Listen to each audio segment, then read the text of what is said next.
Dele Farotimi no one gree at all. In fact, as I'm talking to you now, he just dropped another banger. Now, Dele Farotimi was interviewed concerning the recent happenings in this country. And of course, trust Dele Farotimi very well. He stood his ground as always, pointing out the rottenness in our political system, all the irregularities that has been happening. Now, when it comes to this issue that has been happening between Sowore and the IGP, where Sowore was saying that the IGP is illegal IGP, when Dele Farotimi was asked, he affirmed it too, and he said that based on the rules and regulation that has been set, which include both the age and the years to be in office, which he has already passed, that's make him an illegal IGP. And I was like, so this is truth.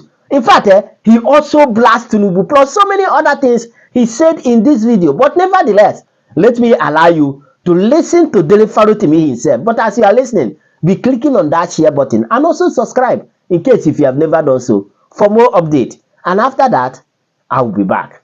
Let's go there. You see, the problem with the Nigerian police, or shall I say the Nigerian state, and my brother Yele, is that Yele does not know how to pretend that he is anything but a citizen. The Nigerian state, on the other hand, can tolerate anyone except the person who presumes to be a citizen. So the constant battle between Yele and the Nigerian police is merely symptomatic of the relationship between the Nigerian police and the Nigerian public. Yele is your average Nigerian. Your average Nigerian in the sense that he's not asking for anything that the everyday Nigerian should not be demanding. The only thing is that while the everyday Nigerian might be prepared to cower before authority or pretend that everything is fine, Yele does not know how to pretend that everything is fine. So every time Yele moves is a walking violation of the Nigerian system. So the Nigerian state must constantly go after Yele because Yele is constantly demanding an account of the Nigerian state. That is what you see happening all of the time. That the Nigerian state cannot find tolerance for Yele is merely evidence of the fact that the Nigerian state cannot find tolerance for anyone demanding to be treated with some dignity, with some respect, or as a citizen. Shame on the Nigerian state. It's got nothing to do with Yele as a person. It is the Nigerian state that is lacking in the capacity to tolerate its citizens. All he has done is to point at the evils of the state, that the state has never found the grace to change, but has always pursued him instead of changing. Tells you just how far we have traveled on the path to madness. Yele has done nothing wrong. Yele is just Yele, a Nigerian who refuses to behave like a slave. Afenifere has been known to not be directly in support of Yele's, antecedents. What do you have to say about that? I beg to disagree with that. I beg to disagree with that. Afenifere has always been a progressive organization. And I dare say that there has been, I cannot even recall a single thing that Yele has been for or has ever supported that Afenifere has been against. We are not a reactionary organization. We are essentially a center-left political conglomerate. So how could we possibly have had anything against anybody professing revolutionary ideals? Yele is somebody we consider a natural ally. We might have our disagreements in relation to methodologies from time to time, but other than that, we have zero disagreements with Yele and we consider him a friend. The president has agreed has said that the IG should be allowed to exceed his 60 years of age and continue as IG, which is a political appointment, as it were. And the law says 60 years or 35 years in service, then you must go on retirement. Do you have any comment on that? Nigeria as a legal entity is full of lies and contradictions. And laws really matter in the country that we have built. If laws matter, the reality is that Yele is completely correct. The Inspector General of Police is illegal. He has exceeded his term in office. But what the presidency is telling you is that the law does not matter. The president has decreed, and it has been as decreed. Because if it is not decreed, then it would be in accordance with the law. And what the law says is that Kayode Egbetokun should retire and should have retired. So that the president has decreed is another ballgame entirely. That the decree of the president supersedes the constitution or the law in Nigeria is just another one of the many sickening realities of our existence. But that is just what it is. Presidency did not use decree. I think you are the one using decree. So that's what I'm asking you. What? It is the effect of what he has said that I am talking about. Okay. If the president's word is superior to the clear wordings of the law, the existential reality is that he has decreed something outside of the law, and it is because he is the imperator. It does not change the fact that what he has said supersedes the law. So when the pronouncement of the president supersedes the law, the only thing you can say is that the president has issued a decree. That is the effective nature of his pronouncement. Because the Police Service Commission has not denied the fact that the man should have retired.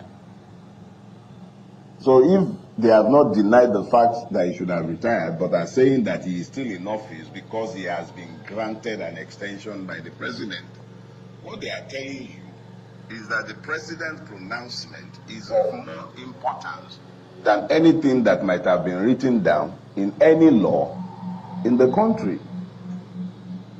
So I might be using the word decree. You may want to use the word policy or use the word law, but the reality is that a pronouncement has been given that purports to be superior to the law. But that's within the purview of the powers of the presidency, isn't it? If the president makes a pronouncement that I would like Egbetokun to continue as the Inspector General of Police, what would you say? Does not grant any power that it also does not limit. When the law gives you a power, it sets the parameter for the usage of that power. The reality is that the Nigerian president is essentially a dictator unlimited by law, because whenever he decrees something, the institutions that should have acted as guardrails for the protection of democracy and the rights of the citizens simply kowtow and do as the president says, instead of checking that what he says conforms with the letters and spirit of the law. No, they just, when he says jump, it's about how high. Never about should I have jumped or not. It's about how high should I jump. So the words of the law are clear. They are not ambiguous.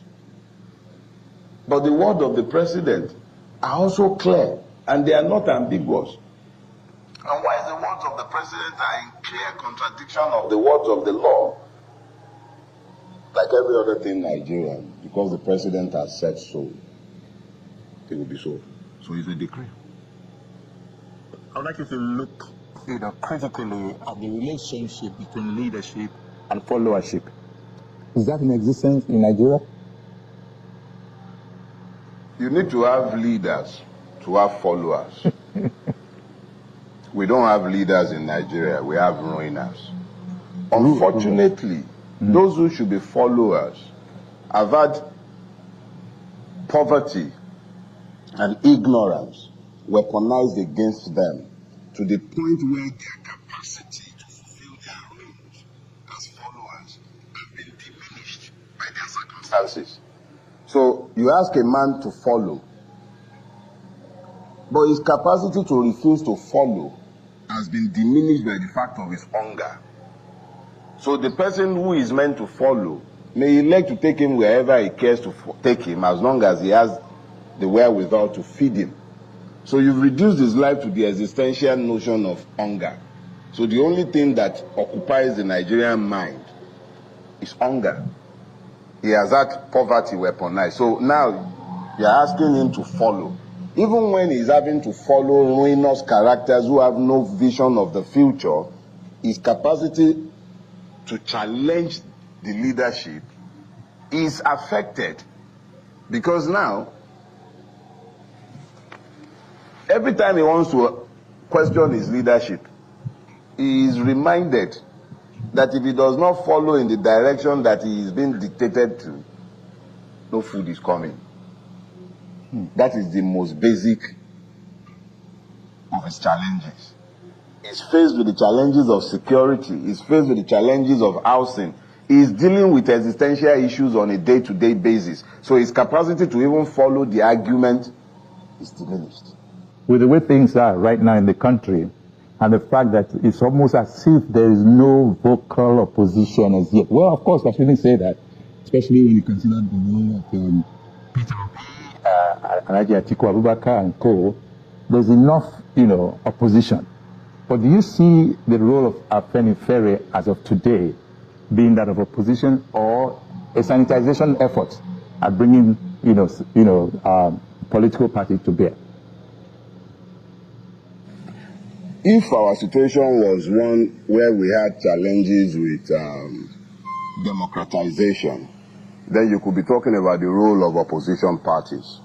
Where we are today is a situation where the Nigerian is functionally a victim and not a citizen. So ours is more of a human rights, independence, libertarian struggle rather than that of pro-democracy.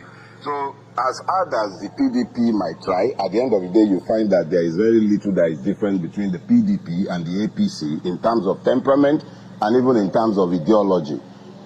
So the purpose of the Afenifere or any genuine opposition in Nigeria today is first of all to get the Nigerian to the point where he acquires the right of a citizen, can vote and be voted for, and his vote can even count. So when we're talking about the articles of this world, you're still talking conventional Nigerian politics. And when you're talking conventional Nigerian politics, you're not even talking about anything that is likely to deliver change to the Nigerian people. So what Afenifere is doing is actually, in reality, an attempt to crystallize a revolution in the country with the intention of changing its governance structures and the way it approaches the power relationship between the citizens, quote and unquote, and the government. So the totality of our involvement in politics is not about changing the personnel of government, but about changing both the temperament and the preoccupation of those in government. What if you are not listened to? What if whatever your observations may be are not heard and are not adhered to? Look, the one thing that has rarely ever happened is that anyone listens to the Nigerian with any intention of resolving the many conundrums that he has to deal with on a day-to-day basis. We don't expect to be listened to because those who govern the people benefit from the current circumstances with which the people are grappling. So we don't expect to be listened to. We don't expect the government to change.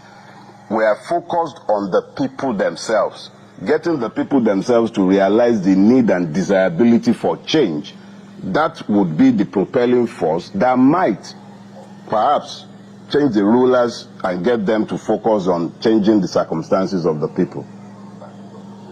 From 2023 to date, you saw what played out just before the elections, especially when you had the times of obedient movement, they called it.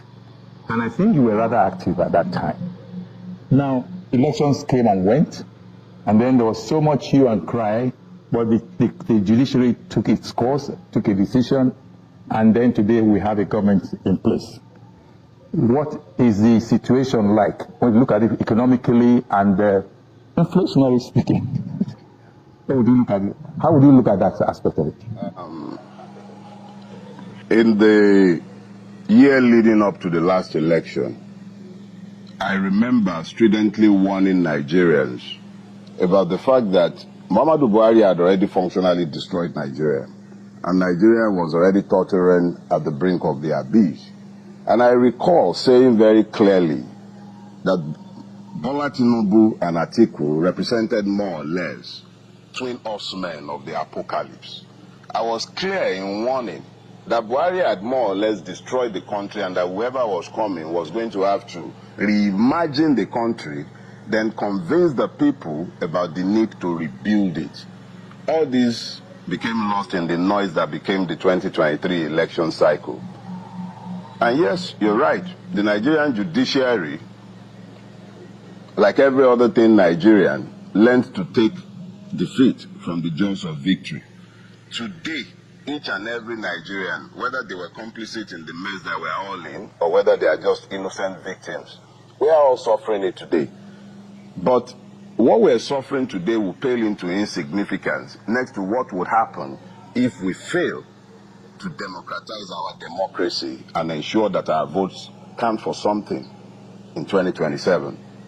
Because if the people have a genuine basis for believing that they are responsible for their misgovernance, and then they take steps to be rid of the yoke on their neck, and those responsible are refusing to budge, what then happens in 2027 becomes even worse than what we are currently experiencing. So yes, there is a need to look at what we did to ourselves in 2023, but I think more importantly, we should be focused on ensuring that institutionally we do not repeat the same errors across board in 2027.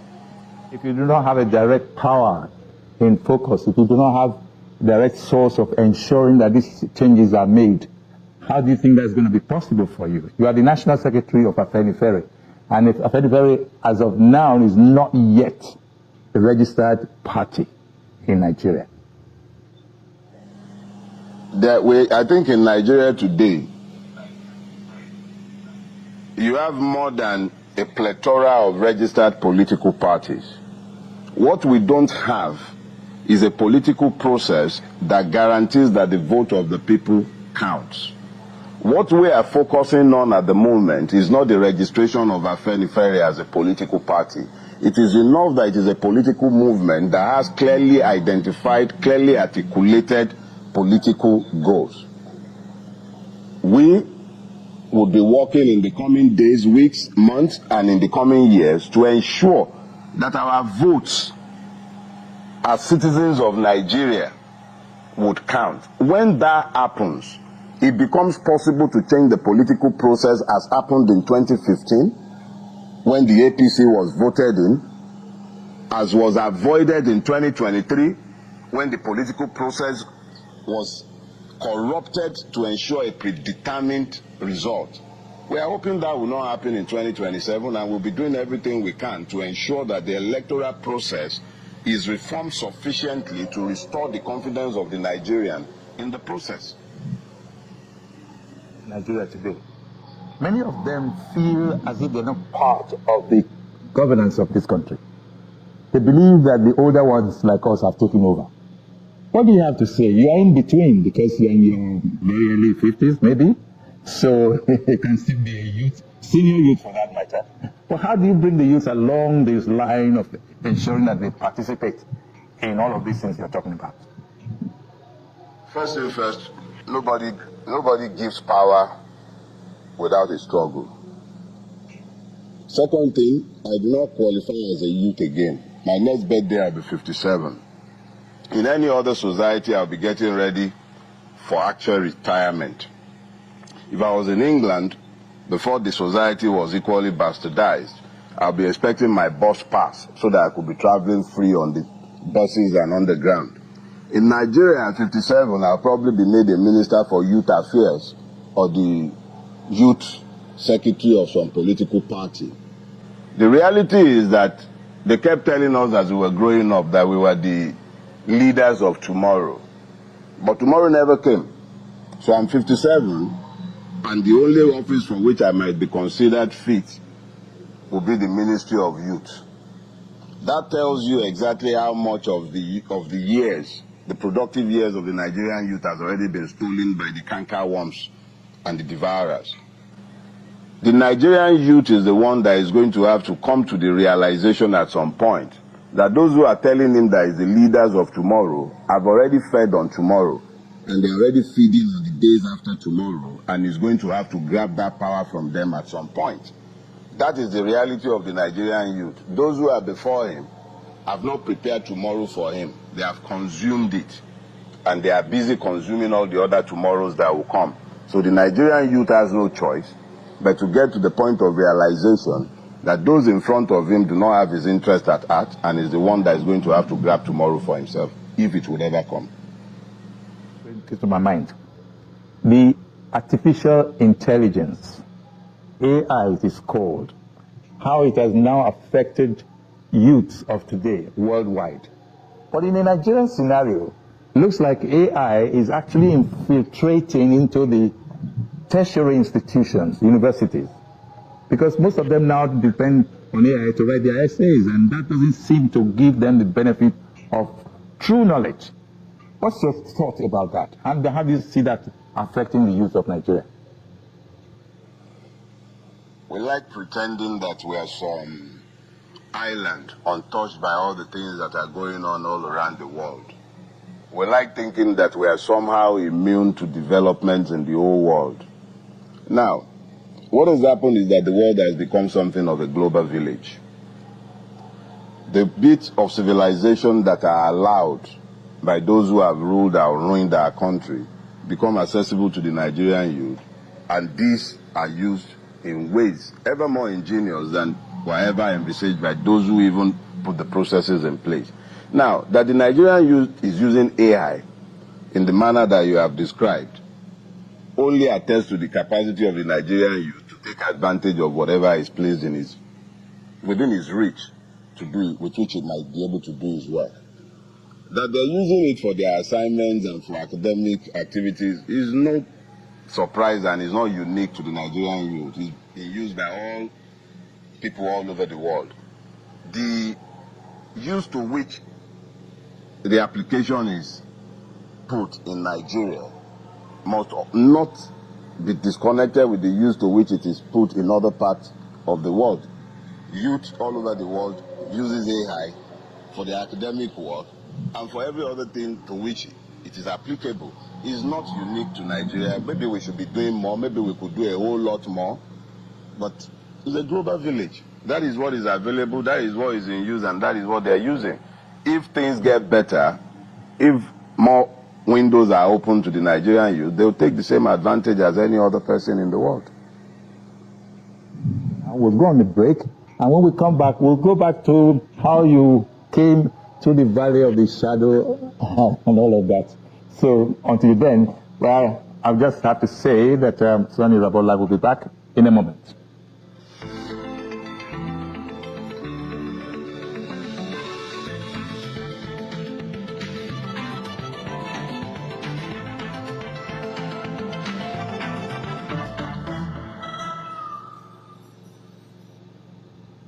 Welcome back. This is Sonny Irabo Live, and my name is Sonny Irabo. Yes, and I have with me my guest, Dele Farotimi. I said he was in the eye of the storm, but he has a lot of things to say that will make me really want to take your legal mind to assess the happenings around the country. Okay? First is Nnamdi Kanu and his release from detention. Second is 60 years, or 35 years in service, and then you are due for retirement. And then, of course, the third is what factions, we've already dealt with that faction, but let's look at these two main facts, which is Nnamdi Kanu and then the retirement age in the civil service. Afenifere insists and has advised that Nnamdi Kanu should be released from detention. What's your take on that? There is a lot about our country that could be better. But the reality is that if we truly desire peace in Nigeria, we need to take some hard decisions. One of them is the need to free Nnamdi Kanu. Now, there are multiple allegations against the gentleman. But he's not the only person against whom there have been multiple allegations. What we have in Nigeria today is a country that is functionally a cauldron, burning from almost every corner. And everything that could be done to bring about peace in Nigeria should be embraced. There have been multiple cases of terrorists who have been reintegrated back into our society, a phenomenon that is unique to Nigeria, the radicalization of violent terrorists. Fulani marauders of all sorts have found mercy at the hand of the Nigerian state. The southeast has been burning for some time, and it is not unknown that one of the factors responsible for this is the current incarceration of Mazi Nnamdi Kanu. That Afenifere has asked that he should be freed is in the spirit of a search for peace in Nigeria. If he is not to be freed, then he should be speedily tried. This has been the consistent call of Afenifere for years. If they cannot find a way to try him, if we can all admit to ourselves that we essentially have a political problem that has morphed into a terrorism problem, then why should it be so difficult to understand Afenifere's plea that the man should be freed and the path of peaceful reconciliation pursued? If we can make peace with armed terrorists, if we can free Boko Haram killers, why is it so difficult to embrace peace as an option in the Southeast? That is the contention of Afenifere. We are not looking into the merit or otherwise of the charges. We're saying this has dragged for this long. Nothing of substance has been achieved. Peace has not been restored. And there is a veritable path to peace if you free him and engage with the dissidents in the Southeast. That has been the position of Afenifere and every well-meaning Nigerian, actually. On the same IPOB. What's your comment on that? The IPOB itself has said multiple times that Simon Ekpa is not one of theirs. The Nigerian security forces knows who is who. If persons have committed crimes, they should surely be taken before the courts. Ekpa's case may not be conflated with Nnamdi Kanu's case. Nnamdi Kanu has been with the state for some years now. Muhammadu Buhari kept him in a cage for Tinubu to inherit. Tinubu has inherited him. Is he going to keep him in that cage, and then for how long would he be kept there? At what point would we begin the search for peace in the Southeast? So when I'm speaking about Mazi Nnamdi Kanu, be careful to understand that I'm not conflating his case with that of Ekpa. There are two different cases. I am not an Easterner, but I am in Nigeria. And what ails one ails the other. And there really cannot be peace in Nigeria until we confront all these issues that have their roots in age-old grievances and injustices. If and when we've dealt with these, then we can start the journey to some rectitude. But Simon Ekpa, Mazi Nnamdi Kanu, I really don't know if the two can be treated exactly the same. And I wouldn't treat them the same. The issue of your observations about Afe Babalola. However, you've also become the spokesperson of Afenifere, and then the news coming out of that is that there are two factions also about Afenifere. One is Fasoranti, and then the other is Farotimi. So, what do you have to say before we go back to the other? First thing first, there aren't two factions of Afenifere. There is only one Afenifere. The fact is that some people have always desired to leverage the Afenifere name for their own political purposes. And when Afenifere had not been available for their use, they have attempted, as always, to set up a counterforce, or maybe I should say a counterfeit, to Afenifere. But there is only one Afenifere, and that Afenifere is the one to which I belong. How do you take the appointment as a spokesperson for the Afenifere group? My role is not that of the spokesperson. The organization has a spokesperson in the person of Justice Faloye. My role is that of the organizing secretary, national organizing secretary. It's a world of difference from the publicity secretaryship of the organization, and that has nothing to do with me.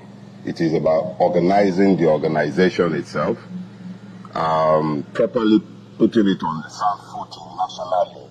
That is the role that I have been assigned to play, not that of the publicity secretary. So the correction. So now that you have that kind of role, which is very natural in nature, how do you see the assignment?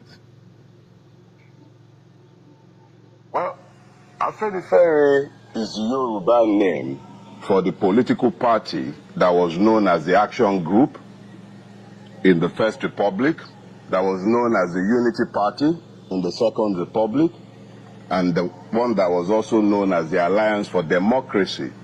That is the role I have taken on, the role to nationally organize that political party into a movement in the country. That is the role I have been given to play. That political party nature taking place now because of the metamorphosis it has, grown through. It's not about metamorphosis. The Yoruba name for the action group was Afenifere.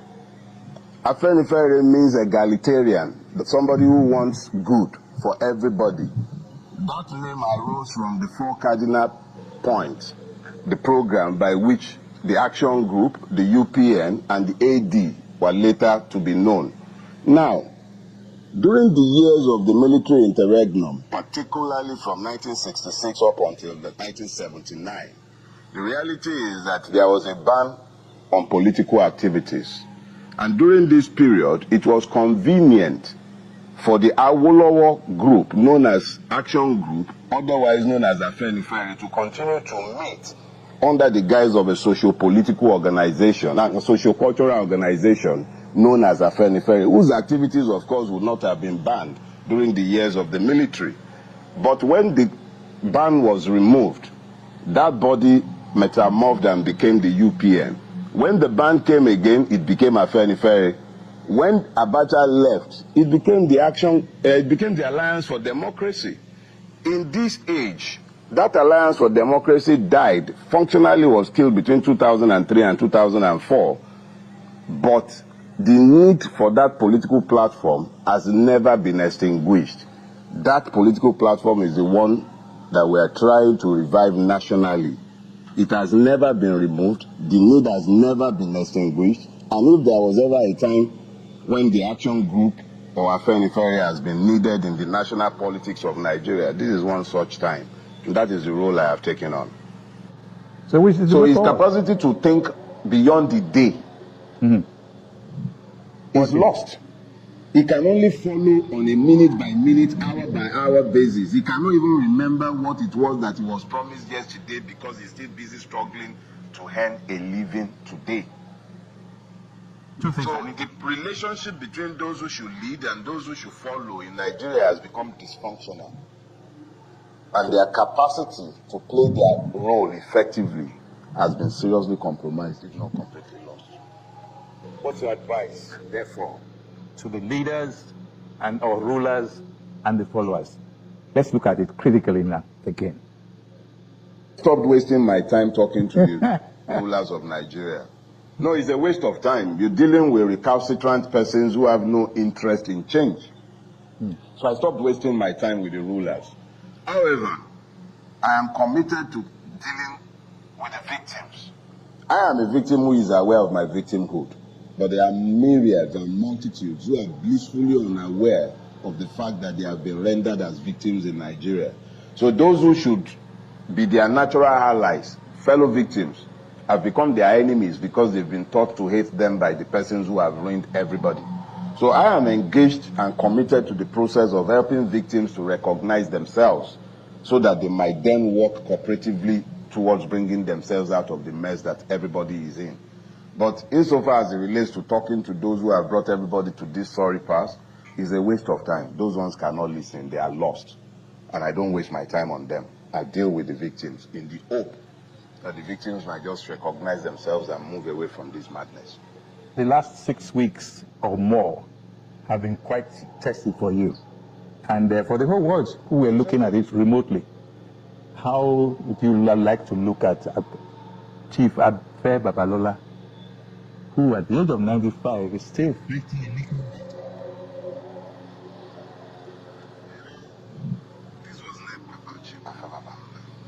It is rather unfortunate that a just call for the society to look at itself, a mirror that was held up for all of us to behold ourselves, was personalized by individuals who assumed that my book or my agitation was about their persons.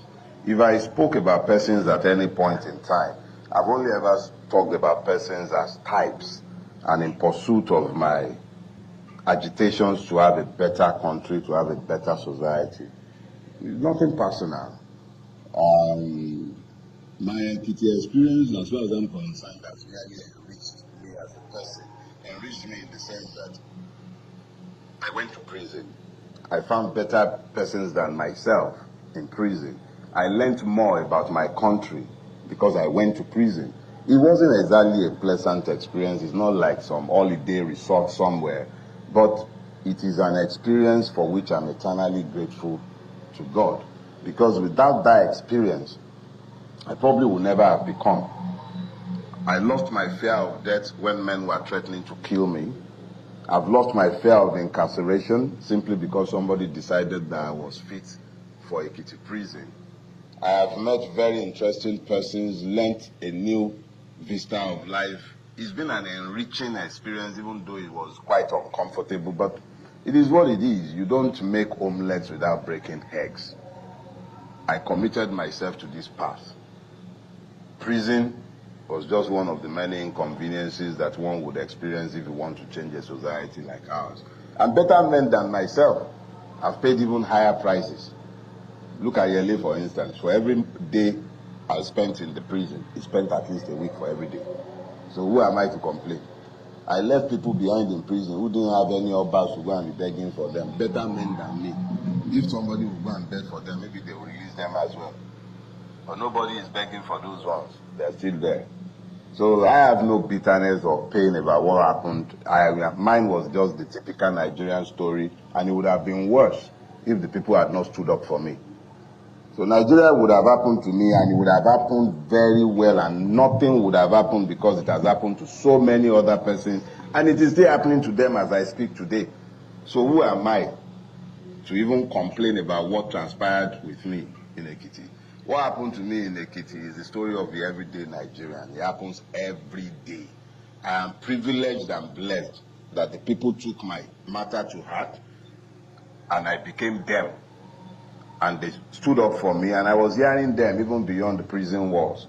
So for me, what happened to me was merely part of the experiences that will shape the man that I have become. It wasn't a big deal. I enjoyed it, if the truth be told. In this last response, you said a few things that touched my heart in the sense that correctional centers, you saw firsthand how, from what you saw and where you saw it, how it is managed. What's your advice? And then the relationship with the police. What is also your advice regarding your fundamental human rights? Let me just say that I have my lawyer's advice to be circumspect about what I'll say as regards the specificity of my relationship with the Nigerian police this last experience. So I'll leave that for now. But let me just put it this way. How a society treats its weakest gives you an indication of how far that society has traveled on the path to civilization. We do not have a correctional service. We have a punishment bureau. The men and women who work within the Nigerian prison system do a human's task. They are supermen. I am aware some of them spend their monies on prisoners' welfare. But you have a situation where the federal government owns the prison, but the state government dumps prisoners on the correctional officers on a daily basis without any thought or care for how these prisoners will be fed at the most basic level. Any prisoner that has to be dependent on Nigerian prisons for his food will die within 3 to 6 months, guaranteed. Because what they are fed in prison is not food. It is not food. There is nothing about the Nigerian prison service that corrects. It punishes. It dehumanizes. That is what it does. We don't have a correctional service. And it is not the fault of the staff. It is the system itself that is completely wrong. Okay. Unfit for purpose. Your book became #1 bestseller, the Amazon.com. And that made you an immediate global bestseller. And then you now said the proceeds, you were going to convert it to something. Can you use the words again? Oh, it's for a foundation for autistic children. Okay. That's a very good one. It wasn't an afterthought. Right there at the book launch on June 12th, I had announced to the public very clearly that the proceeds from the book sale will be going to a foundation for autistic children. I have a child who is autistic. I am blessed to be able to afford his care within reason. But there are myriads of people within Nigeria who have children on the autism spectrum and are completely helpless. They have no way of taking care of these children. It's not even just about not having the financial capacity. It's about the fact that you don't even have the manpower or even the know-how to take care of these children. So I was already grappling with my own issues with the care of my son. And I just thought to myself that if I could afford it, there are so many who could not. Let me spend the money that I would have spent evacuating my son abroad, building something here. So I was already struggling with that. We had the land that we had set aside for the autism center. And then this idea came that, okay, you know what? Since I've written a book that was always bound to cause some problem, let it not be said that I was looking to profit by scandalizing anyone. The proceeds of this book should go towards building this foundation. You get the point. Now, what do you think about what is going on and what Dele Farotimi said in this video? Share your thoughts with me on the comment section. And of course, you know the vibe now. Click on that subscribe button, follow, and share for more updates. Because like this, we